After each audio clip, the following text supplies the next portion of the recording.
conciencia? Sí, verdadero. ¿La lipotimia cursa con pérdida de conciencia? No. ¿El presíncope con pérdida de conciencia? No necesario. ¿Las causas de síncope, la arritmia es la más frecuente? Sí, claro que sí. ¿Y los BAF constituyen las formas más graves? Definitivamente, ¿no? Entonces sería verdadero, falso, falso, verdadero, verdadero. Sí, A. Ya. A ver, te he puesto, ¿ves? TEP y te pongo al costado tromboembolismo pulmonar. No, así es ahora, porque ya en el examen hay que acortar texto. Exacto, TEP es fácil. FHF, falla hepática. Ya.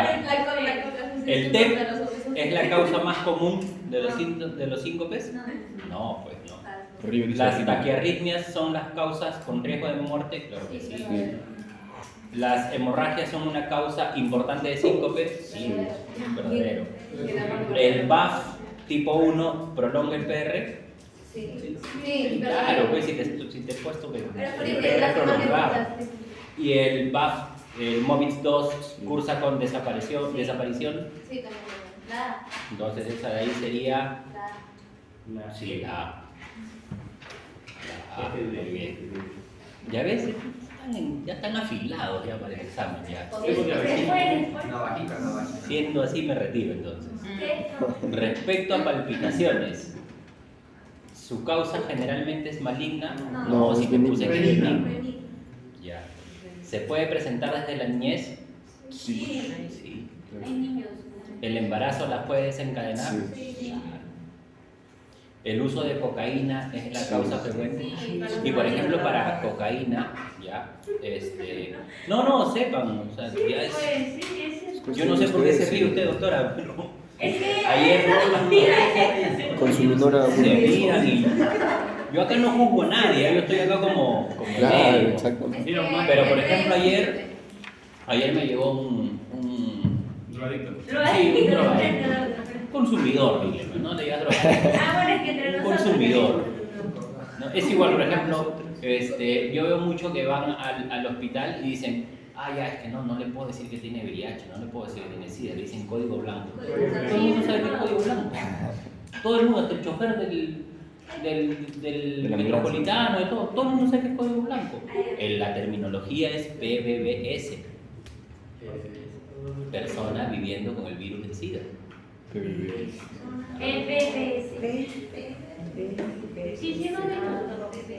Entonces, eso deberías decir en vez de código blanco. Puta, todo el mundo, hasta el que vende caramelo sabe que es código blanco. O sea, si lo que tratan es de ocultar la información, porque obviamente hay que tener cierta privacidad, pero ya es una terminología que todo el mundo conoce. Entonces, ¿cómo lo manejamos ahora? Es PBBS. Ya, y eso se los digo porque ustedes van a ser médicos, ¿no? Que se supone ya deberían saber. Ya, nos quedamos en la 3. Ya, entonces... ya, pero lo de la cocaína. Hay una angina. ¿Alguien sabe cómo se llama la angina de la cocaína? La de Prince. Y ayer me tocó uno justamente con eso. Llegó un paciente de la calle consumidor y que estaba con un dolor torácico, se le había pasado todo lo chistoso porque normalmente son influenciados. Ya, no, mentira. Le hicimos el EKG,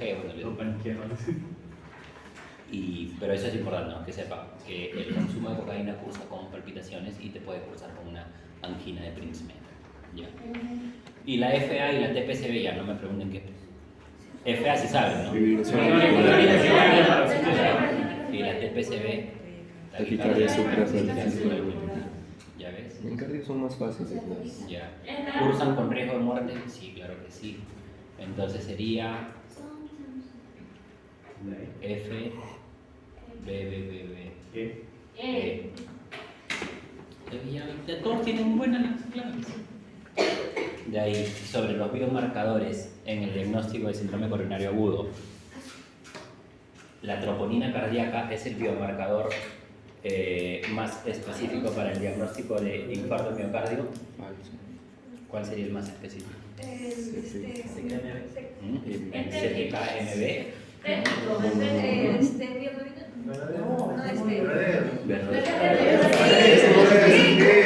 Pero es muy... Entonces es la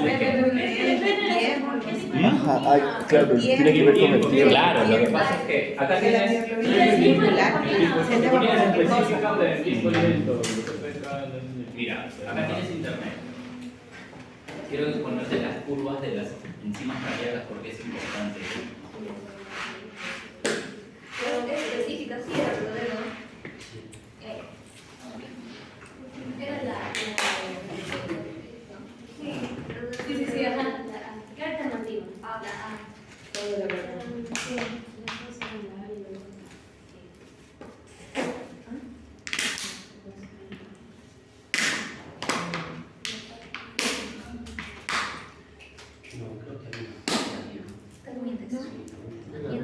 Ya. Eso de ahí es la curva de enzimas cardíacas. Por eso es importante, ¿por qué? Porque cuando nosotros queremos hacer un diagnóstico de infarto, ¿no? Mira cuál es la que se eleva más rápido, porque puede ser pregunta de examen. ¿Cuál es la que se eleva más rápido? La No, la mioglobina. mioglobina. Pero la mioglobina se le va a también. La mioglobina. Es Se de eleva 4 rápido, sí, pero no. también desciende rápido. Claro. ¿De cuántas? Ahora, hay una gráfica que es en horas. Esa es tú. No, esa es en días abajo. Dice Ah, en días. Hay una gráfica que es en horas. La mioglobina es de 4 a 5 Esa es horas. Ah, ya. Esa acá. ¿Por qué? Porque pasa que a veces, o sea, piden, o sea, llega por ejemplo un paciente, ¿no? Y te dice, doctor, yo hace una hora estoy con dolor torácico y le pides troponinas. ¿Las troponinas van a estar elevadas? ¿Esperas que estén elevadas Sí. troponinas con una hora? Sí. No, pues no van a estar elevadas. En realidad la troponina empieza a elevar a partir de la cuarta hora. Ah. Eso sí es una. No sé si está bien, no sé. Pero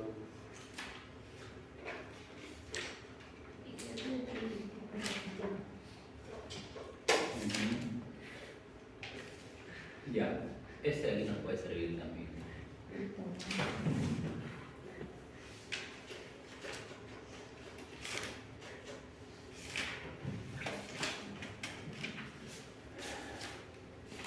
La que más rápido se eleva, ahí está claro, es la mioglobina.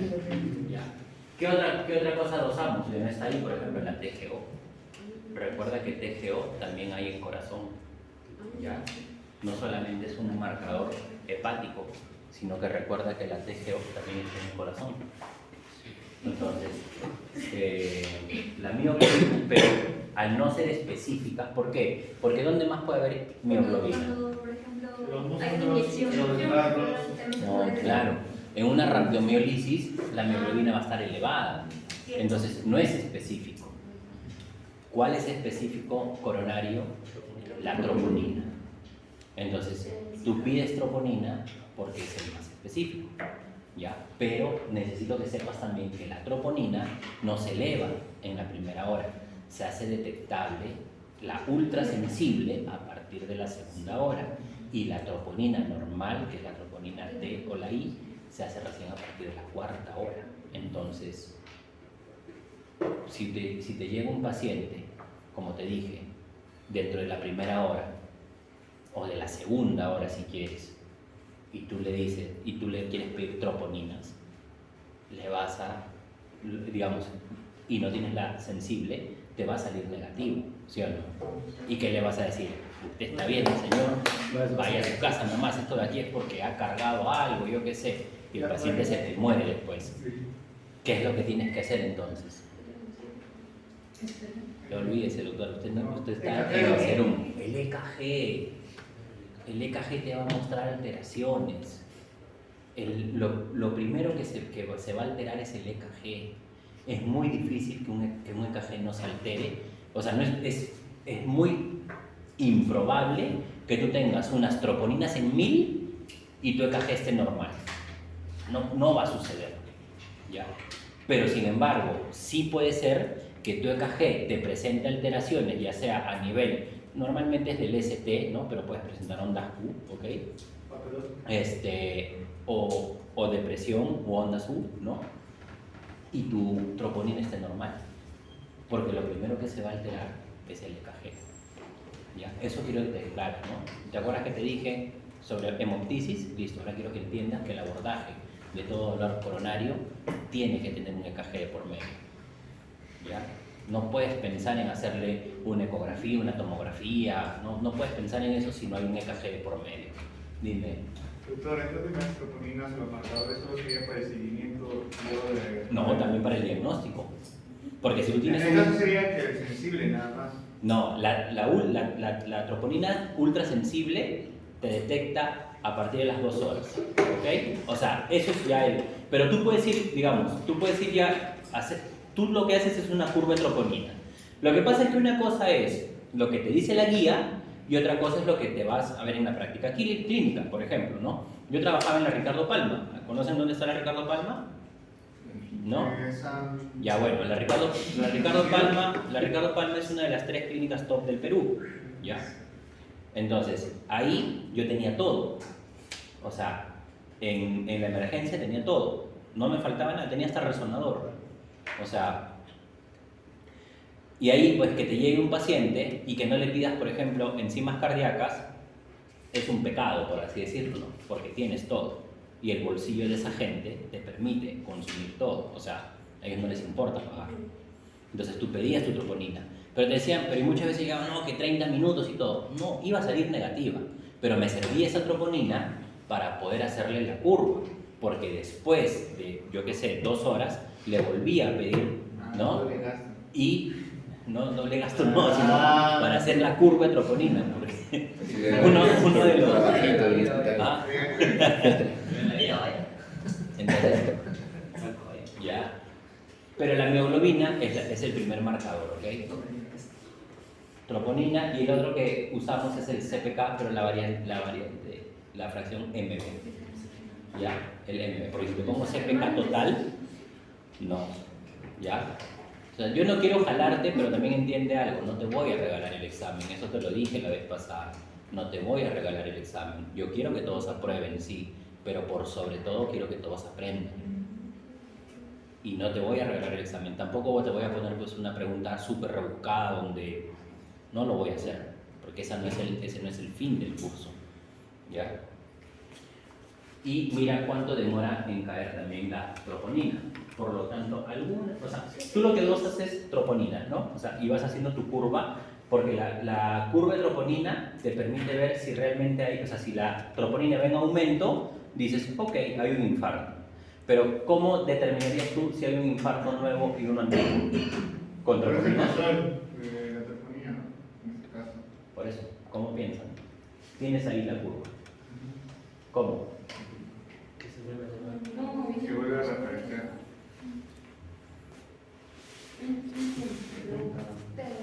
No te preocupes, que esto es parte de la clase, ¿eh? O sea, estamos tocando parte de la clase. Voy a ver si lo puedo ampliar.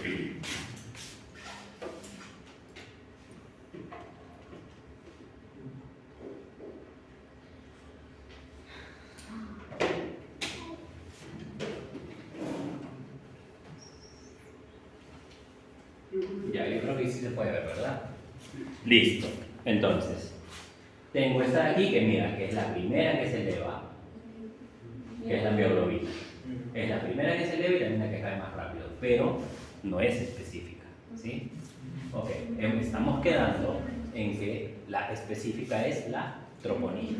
Ok, listo. Entonces, ¿a partir de cuándo empieza a pasar el umbral? Mira, recién estamos aquí, este es el 6, probablemente estemos aquí entre 3 más o menos, ¿no? Por eso te digo, la ultrasensible, la troponina ultrasensible, porque, ojo, tienes dos, la TSH que es la ultrasensible, ¿ya? Esa de ahí a las 2 horas ya la puedes detectar, por eso es ultrasensible. Sin embargo, la troponina, la TPT, esa de ahí es recién a partir de la 4ª hora, ¿ya? Entonces, esta eleva y miren cuánto tiempo deja. Mira, horas, ¿listo? Ok, entonces, como va su ascenso, ¿no? Tú dices, ok, esto es un infarto porque empiezas con una troponina, voy a inventarme en 0.03, a las 2 horas tienes una troponina en 0.15 y a las 6 horas en 0.40. Naturalmente hay aumento, ¿no? ¿Vas a dudar que es un infarto? Difícilmente vas a dudar de eso, ¿no? Tú dices, ok, el paciente está infartándose. Ya, No, listo. ultrasensible, ¿cuál es, doctor? ¿Cómo? De 2 horas. No, pero la troponina. Tipo de... La troponina ultrasensible. Así que... Sí, nada más. Troponina ultrasensible. Que no la tienen todos los hospitales, ¿ah? Doctor, y hay mucho problema. La troponina en este caso se mantiene, porque creo que se mantiene durante el tiempo. O sea, que sería por uso también. Tranquilo, doctor, tranquilo. Probarlo otra vez. Tranquilo, ya vamos a llegar. Ya vamos a llegar, pero más o menos ahí vamos por ese lado. Entonces, las troponinas te sirven, ¿en cuánto tiempo llegan a su pico máximo? Promedio 12 horas. Promedio 12 horas, ¿listo? Y ahí llegó a su límite. De ahí lo que yo debo esperar es que esas troponinas empiecen a caer. ¿Estoy en lo cierto? ¿Listo? Entonces, para abocarnos un poco a la pregunta que hizo el doctor, si yo le doy troponinas en 48 horas, yo debería esperar que esas troponinas sigan en aumento, Ya debería haber caído. deberían mantenerse o empezar a disminuir levemente, salvo tengas un infarto evolutivo. Pero que tengas un infarto evolutivo en 48 horas, o sea, pacientes se te mueren en solamente 6 u 8 horas si no haces nada, ¿no? Pero digamos, vamos para efectos prácticos, o sea, eso no va a pasar en la vida real porque el paciente se te va a morir, pero solamente si es que el infarto continúa y ya no te agarra, por ejemplo, voy a inventarme, la aurícula izquierda, si no comienza a agarrar el ventrículo izquierdo y luego el ventrículo derecho, o sea, se está haciendo más extenso, las troponinas deberían seguir subiendo. ¿Sí? ¿Estamos de acuerdo? Pero la realidad te dice que tú no te infartas de esa manera. Tú te infartas por una zona del corazón, ¿ya? Entonces, cuando te infartas en esa zona, ya llegas o sea, se ocluye esa arteria, haces la isquemia, haces la necrosis, pero solo de esa zona. ¿Sí me entiendes, no? Entonces, llega a un valor máximo. Una vez que alcance ese valor máximo y ya no va a progresar ese infarto, 48 horas después, ¿qué debería esperar yo de esas troponinas? Que empiecen a disminuir de forma lenta. ¿Sí? Ok. ¿Hasta ahí vamos claros todos? Ya. ¿Qué pasaría si al paciente le da un segundo infarto? Un segundo infarto. ¿Okay? De otra zona, pues obviamente, ¿no? Pero le da un segundo infarto. Le pido troponinas. ¿Qué va a pasar con esas troponinas? ¿Ah? ¿Tú crees que se van a elevar? Dime por qué. O sea, o sea, en un nuevo infarto tú vuelves aquí. No, se elevaría. No, yo tenía que subir. De lo que Ya. ya está elevado. Vamos a suponer que estás aquí. ¿Ok? Estás aquí. Y aquí le vuelve a dar un infarto. Aquí. Ahí sube. ¿Ok? Aquí le vuelve a dar un infarto. ¿Qué va a pasar con la troponina? Se elevaría. ¿Mm? ¿Por qué? ¿Pero por qué? Porque pues el cuerpo está produciendo O sea, como que los niveles siguen manteniéndose, o sea, no ha disminuido. ¿Pero por qué? porque el hormona Hay una Bueno, nueva lesión y cuando hay una lesión siempre se libera troponina. ya. Es un marcador específico del daño del músculo y por eso es diferente. Tienes razón en parte. O sea, a la larga vas a ver nuevamente un aumento de las troponinas. No tan marcado como la primera vez, pero vas a ver un aumento ligero. Pero te estoy diciendo a la larga. ¿Y tú necesitas a la larga para diagnosticar un infarto? No. Tú necesitas ser más específico. ¿Y ahí quién entra en acción?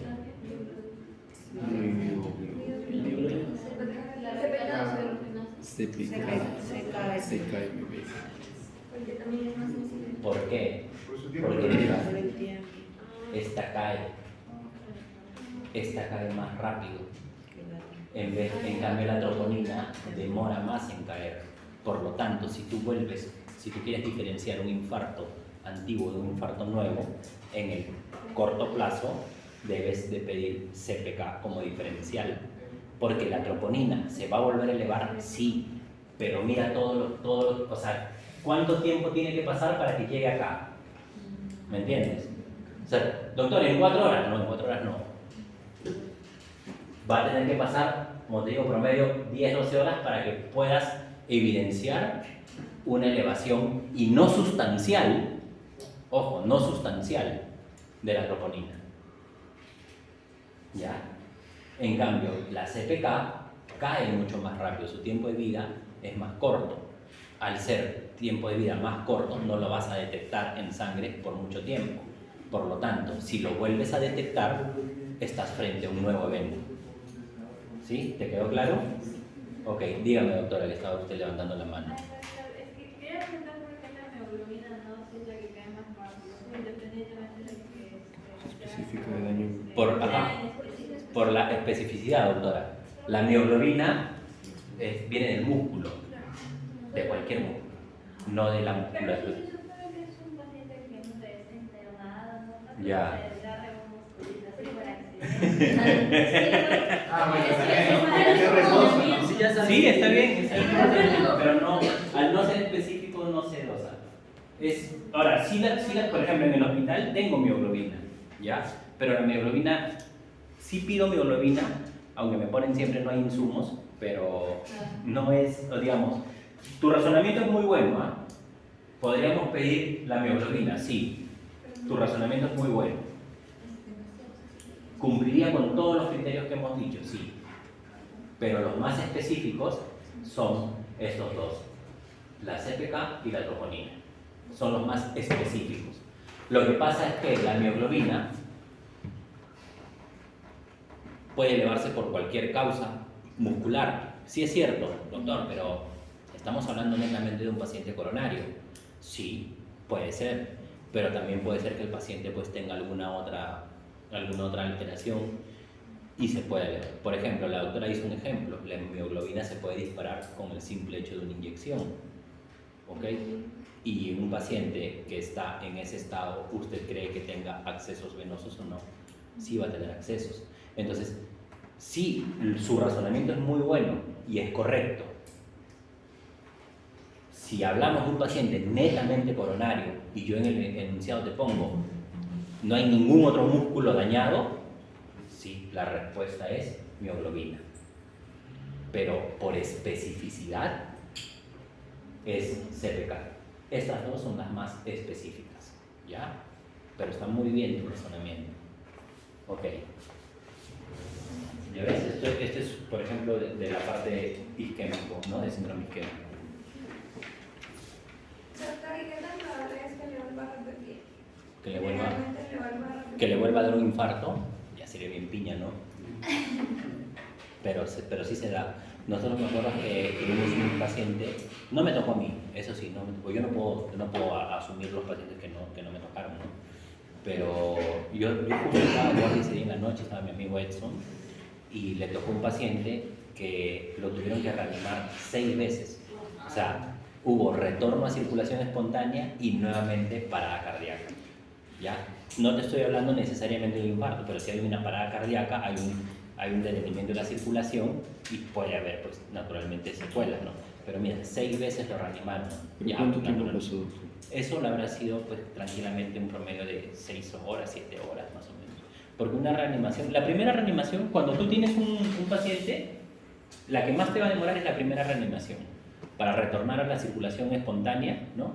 Porque ese es uno del TOR, que es el Termination of Resuscitation, ¿no? La Termination of Resuscitation es retorno a la circulación espontánea. O sea, si tú estás haciendo un masaje cardíaco y ves que el paciente tiene pulso de la nada, o sea, ya autónomo, no vas a seguir masajeando, ¿no? Suspendes. Entonces, para que el paciente entre a ¿cómo se llama? A circulación, para que haya un retorno de circulación espontánea, casi siempre el primer rescate es el más tedioso. Y es el que a veces también cuando no ves respuesta dices, ya pues no hay respuesta, lo abandonas, ¿no? Luego, si sale, luego pasa a la etapa que es el posparo, ¿no? Al síndrome post-RCP. Y dentro del síndrome post-RCP, una de las posibilidades es que vuelva a entrar en paro. El paciente tiene más del 35% de posibilidades de volver a entrar en un paro. Entra en paro, lo masajeas nuevamente, o dependiendo del tipo de paro, ¿no? Porque hay ritmos que son desfibrilables y ritmos que son no desfibrilables. Pero ese de ahí normalmente retorna más rápido. O sea, no necesitas hacerle un RCP, voy a inventarme, de 1 hora, sino de repente con 20 minutos lo sacaste. ¿Ya? Pero ya estás hablando de 2 paros. Lo más probable es que te vuelva a hacer. Igual con el SB, con los eventos isquémicos. Pregúntale a tu profesor, para que veas que no te miento, que todo paciente que ha tenido un evento isquémico cerebral, ¿no? Tiene 33% más posibilidades de sufrir un nuevo evento dentro de ese año, dentro del primer año. Por eso cuando dicen, no, pero hace 3 meses tuvo un infarto y ahora viene por, o sea, un infarto cerebral, pues, ¿no? Y ahora viene porque de repente está hablando un poquito mal, no se le entiende bien, considera que es otro infarto, porque está dentro del tiempo. Dentro del primer año es muy probable que vuelva a haber un evento. Lo mismo es con el tema cardíaco. A mayores eventos cardíacos es más probable que naturalmente también sean más severos y más frecuentes.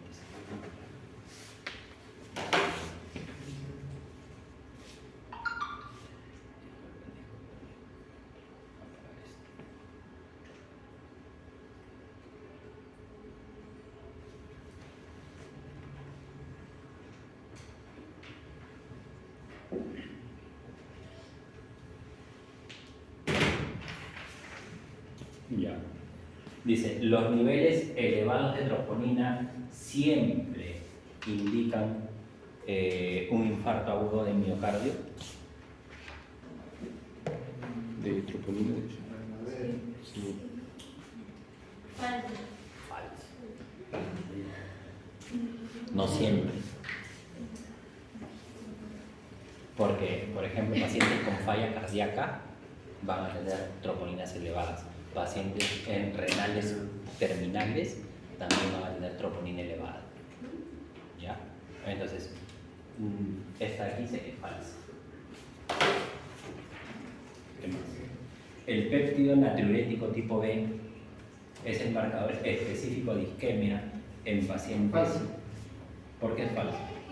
El corazón. ¿Ah? Pero no te hace nada. El péptido natriurético tipo B, el ProBNP, es marcador específico de isquemia miocárdica. ¿No será? Falso, pero ¿por qué? ¿No será? ¿Ah? ¿El A o el C? Ya, pero ¿por qué? Ese es cerebral. ¿Mm? El cerebral. No sé, dime por qué.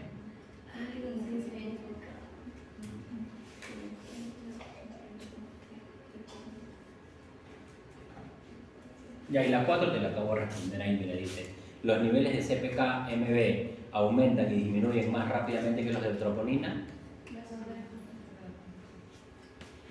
Y dice, la medición seriada de troponina se dio diferencial entre daño miocárdico agudo y crónico, también te ayuda. Ya. Haces curva de troponina. Esa sería...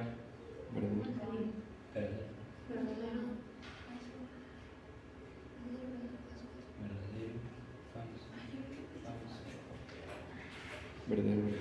Verdadero. Enano. La E. Ya, de ahí. En relación con la presentación clínica del síndrome coronario agudo, ya sí puedo poner SSA nomás, ¿no? Sí. No. Ya, SSA dice, identifica las transformaciones correctas. El dolor torácico en el SSA es siempre de tipo opresivo. No siempre. Es lo más característico, ¿no? Pero no siempre es tipo opresivo, puede ser punzante. La irradiación del dolor hacia el brazo izquierdo es un signo característico, pero puede no estar presente en todos los pacientes. Verdadero, o sea, tienes falso, verdadero, ¿verdad? Listo, dice. Los síntomas siempre se presentan de manera brusca y sin pródromos. Falso. Tiene problema. Falso. Era falso, verdadero, verdadero. Es falso. Hasta ahorita vamos falso, verdadero, falso. Ahí no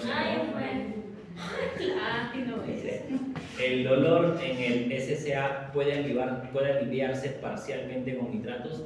Claro que sí, pero no completamente. Verdadero. ¿No? Dice. Y la presencia de disnea y de aforesis pueden ser síntomas acompañantes. Claro, si es el cortejo neurovegetativo, ¿no? Verdadero. Entonces ya, pues de ahí es casa. Pero ya está. ¿Y qué fue con el péptido nutriente? El ProBNP es más sensible para ICC. B. El ProBNP es más sensible para ICC.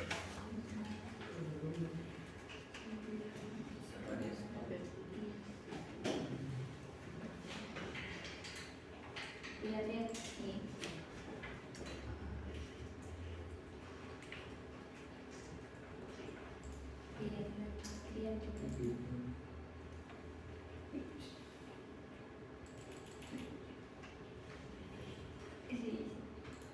Ya, de aquí solamente vamos a ir a lo que nos interesa ya. Ya, definición, sí, pues es por disminución del aporte de oxígeno en relación a su requerimiento metabólico. Podría ser los grandes, doctor. Ah, ya. Es que quiero ir a la parte de los intereses.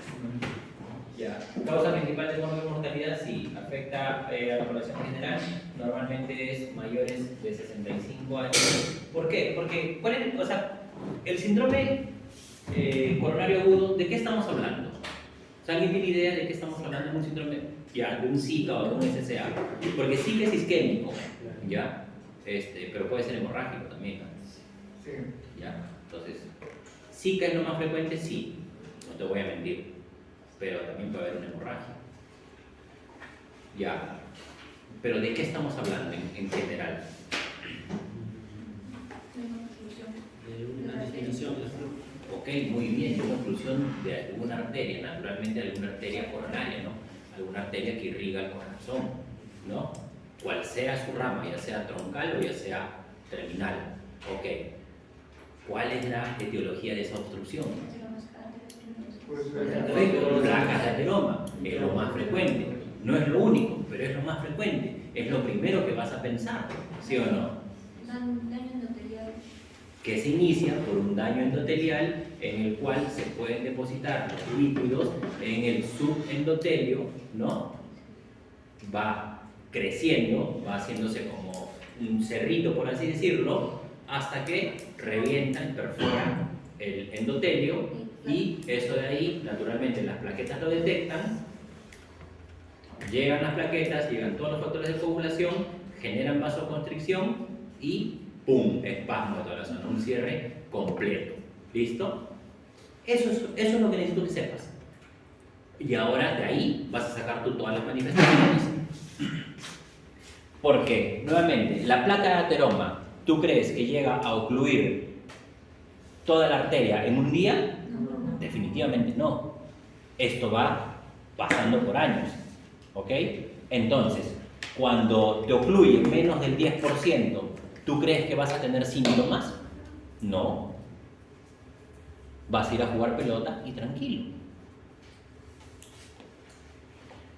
Si esto de aquí llega a ocluir más del 30%, ya se hace clínicamente significativo. 30%, no te estoy hablando más, 30%. Se hace clínicamente significativo.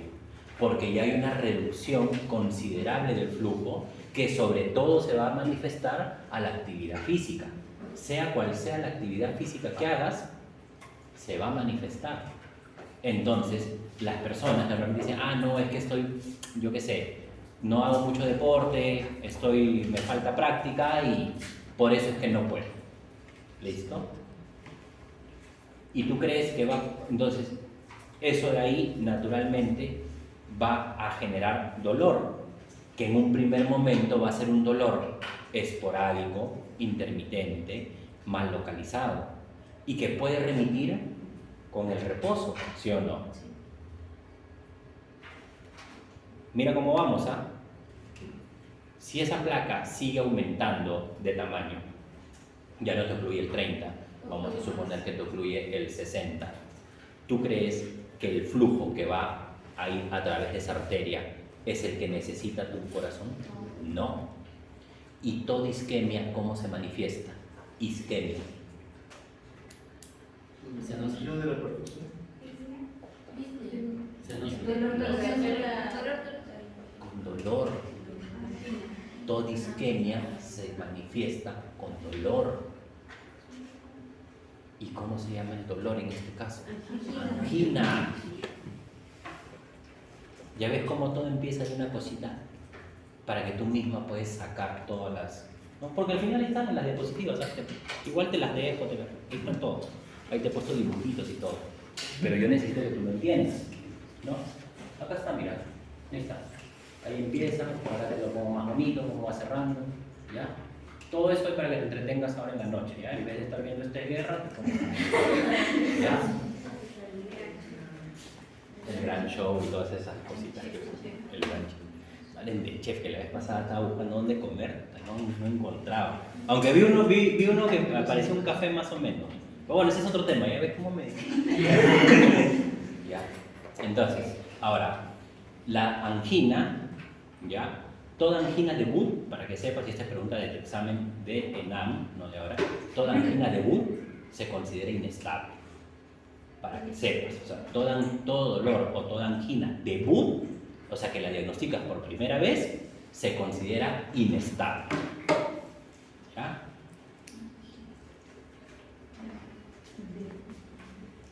Eso tiene que ver con la placa. Claro, es que mira, por ejemplo, mira acá, ¿hay disminución del flujo, sí o no?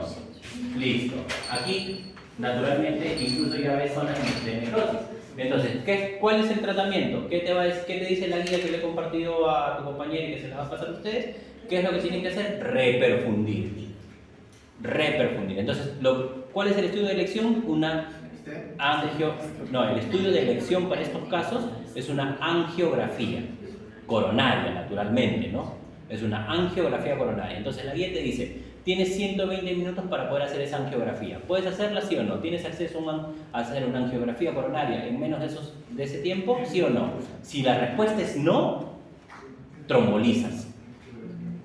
¿Ok? Pero si la respuesta es sí, le haces su angiografía, ¿no? Para esto ya has tenido que definir primero si es que hay unidad de hemodinamia o no, si puede llegar o no, porque tú puedes tener la unidad de hemodinamia, pero tienes al hemodinamista, no necesariamente, ¿no? Ese es uno. Luego, la tienes disponible, ¿no? O sea, ¿cómo? ¿Qué criterios debe cumplir para hacer la repercusión? La repercusión es lo que tenemos que hacer. Y tenemos dos métodos. Lo ideal es cateterismo, que se hace en una unidad coronaria. Y si no tienes acceso a eso, dentro de las primeras 12 horas, tienes que trombolizar. Ahora, ¿qué te dice el algoritmo? El algoritmo te dice, lo primero que hay que hacer es determinar si vas a tener acceso o no a una unidad coronaria, dentro de las primeras 12 horas. Si la respuesta es sí, luego sigue, voy a poder hacer una angiografía, sí o no, para ver si traslado o no a mi paciente, ¿no? Porque ponte que el paciente te toque, yo qué sé, en una postita, en un centro de salud, yo qué sé. No vas a poder manejarlo ahí, ¿verdad? Entonces vas a empezar, de aquí tengo 12 horas para llevarlo. Imagínate que estás en Tucerum, en Tangamandapio, ahí arriba. No vas a poder ni siquiera bajarlo, ¿no? Entonces, ¿qué vas a hacer? Tienes que trombolizar. Pero, por ejemplo, a una embarazada la trombolizas. Exacto, ahí es una contraindicación relativa. Pero, por ejemplo, contraindicación. Es que cuando te pongo en ese escenario donde no tienes nada más que hacer, trombolízalo, pues. O sea, peor es que no hagas nada. Pero, por ejemplo, una de las contraindicaciones es que haya tenido un IMA previo dentro de los últimos 6 meses, ¿no? Ahí no deberías trombolizar. o que haya tenido un sangrado, ¿no?, cerebral dentro de los previos 6 meses. Pero eso te va diciendo la guía, ¿ya? Superclasia. ¿Cómo? ¿Supraclaro? Superclasia. Claro, pues está con una hipertensión.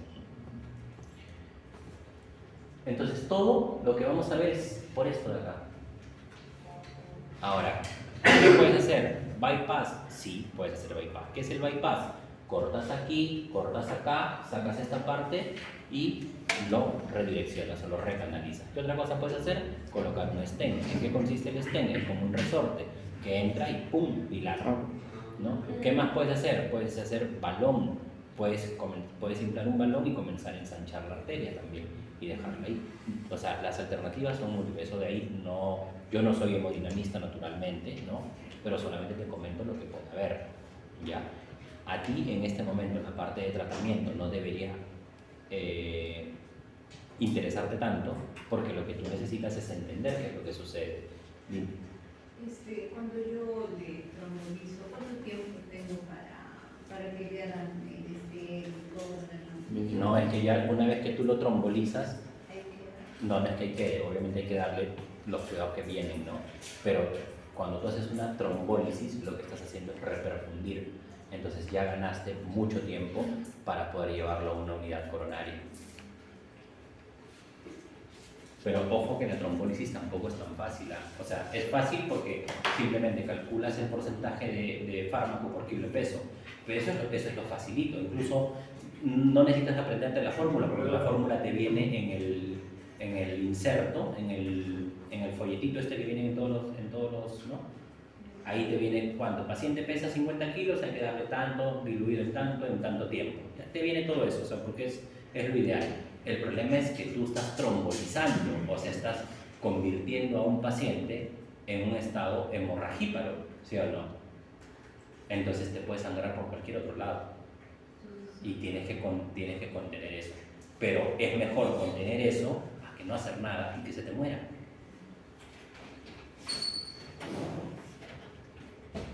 Ya está lo mismo, ya tromboclusivo, solamente que en vetas.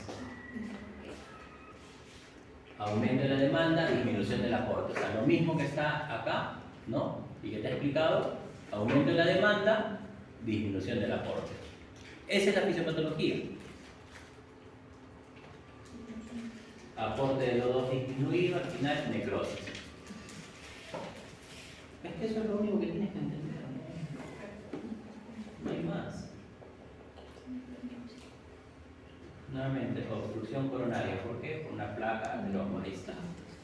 Ustedes dan vuelta lo mismo. En realidad, la guía trata más del tratamiento que de la fisiopatología. Porque la fisiopatología sigue siendo esto. No va a cambiar. Dime. Doctor, ¿y si fuese por una disección? Por una, dice, o sea, Un corte. pero eso es iatrogénico. Ya, pero ¿qué haríamos? Lo ¿Cómo revasculamos lo nada más. confundimos? ¿Cómo lo distinguimos de uno del otro? Porque si tú me hablas de un corte, me estás hablando de que el paciente o lo han acuchillado No, así de forma. espontánea. Sí. Por un corte, no se hizo mal, no sé, cartillo. Por eso, no, pues es que por ejercicio, que hay una ruptura brusca. O sea, cuando tú me hablas de un corte, yo entiendo una separación, ¿no? O sea, la arteria que mide 10 centímetros, ahora hay 2 fragmentos que miden 5 centímetros. Entiendo eso por corte. No, por corte. Simplemente una oclusión. Porque ya no se separó y está sangrando. Por eso, o sea, hay una solución de continuidad. Ya. Listo, ya. ¿Cómo logras esa solución de continuidad? O sea, dime cómo la logras. O sea, ¿Cómo cortarías tú esta arteria? ¿Cómo? Porque lo que tú me estás diciendo es Podría esto. ser por una fractura de una costilla. No es tan visible, pero puede ser que se haya accidentado. Es un caso muy particular porque es muy difícil. ¿Has tocado un corazón? ¿Has visto un corazón? Sí. Ya, el corazón, esto de acá no está cubierto de Una grasa. capa de grasa, sí. O sea, sería bien piña, ¿no? Ya, pero podría ser. Voy a ponerme en el caso de que podría ser. Ok, si hay un sangrado, porque mira, una cosa es que haya esto de acá, que es obstructivo, ok, esto es obstructivo y naturalmente, si se obstruye, voy a inventarme a este nivel, de aquí hacia abajo hay necrosis. ¿Sí? ¿Estamos de acuerdo o no? Ok, pero de aquí hacia arriba, todo fresh. Listo. Pero hay extravasación de la sangre. La sangre sigue siendo intraluminal, ¿o no? Porque solamente hay obstrucción. O sea, la sangre que tenía que pasar ya no pasa y se puede regresar. ¿Ok? Listo. Pero no hay extravasación. Listo. En lo que tú me dices, hay un corte de este nivel, sea la causa que sea. ¿La sangre a dónde va a ir?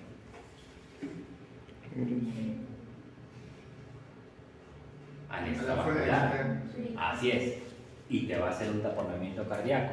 ¿Te vas a morir del taponamiento cardíaco? No, también te vas a morir del infarto, porque ahí no solamente estás disminuyendo todo el flujo, ¿no? Porque para que haya ese corte tiene que ser una arteria grande. Porque aquí no vas a cortar, pues, ¿no? O sea, no hay forma. Tiene que ser una arteria grande. Entonces, esta irrigación que es coronaria, ¿de dónde depende? ¿De dónde salen las arterias coronarias? De la aorta. De la aorta, muy bien. ¿Son antes o después del callado aórtico? Son antes del callado aórtico. En teoría hay la mayor fuerza de presión a ese nivel, ¿no? Porque si es cierto que la bomba funciona de tal manera y nuestro sistema, estando en un sistema ideal, funciona de tal manera que la presión que hay a nivel del ventrículo izquierdo, ¿no? O inmediatamente saliendo del ventrículo izquierdo sea muy similar a la que hay, por ejemplo, a nivel de la rodilla, ¿no? Pero en términos físicos y matemáticos, a este nivel la presión debería ser mayor. Así sea por 0.000001, a este nivel es mayor que en la punta del dedo. Quiere decir que esto de aquí, el sangrado va a ser mucho más abundante, ¿ya? ¿Y te va a dar un taponamiento cardíaco? Sí. ¿Y por qué? Porque obviamente hay un sangrado masivo, con todo lo que eso significa, hipoperfusión, o sea,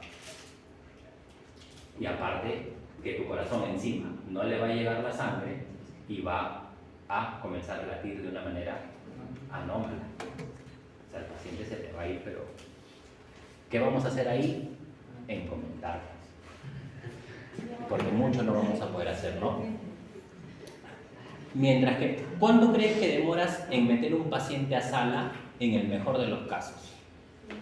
En el mejor de los casos. 4 horas. No, menos. 2 horas. No, en el mejor de los casos, en 1 hora el paciente debería ya estar listo para que tú empieces a hacer tu acto operatorio. Porque recuerda que hay que inducir la anestesia, ¿no? O lo vas a operar vivo. No, ¿verdad? No le vas a abrir el pecho vivo, ¿no? Entonces, para que el anestesiólogo lo duerma, te lo deje tranquilo, va a pasar 1 hora. En el supuesto que dice el doctor que se va a cortar esto, vamos a tener 1 hora, no vamos a llegar ni a 15 minutos y el paciente está muerto. Ya fue, ya. Claro, o sea, no está mal es un poquito alejada de la... Ya, pero... La doctora va a ser psiquiatra, dice.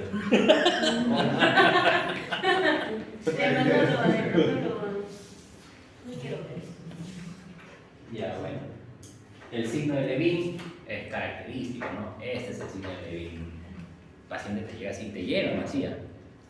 Sí, el signo de Levin es muy predictor de un síndrome isquémico coronario, ¿no? Yo lo recordé, ya lo hice la vez pasada, dibujar de la mija, ya la hice también la vez pasada. Capacidad funcional. Isquémico es lo mismo, ¿ves? O sea, por todos lados la misma fisiopatología. ¿Entiendes esto? Y todo lo demás lo sacas. ¿Ya? Listo, vayan a descansar. Si tienen alguna duda.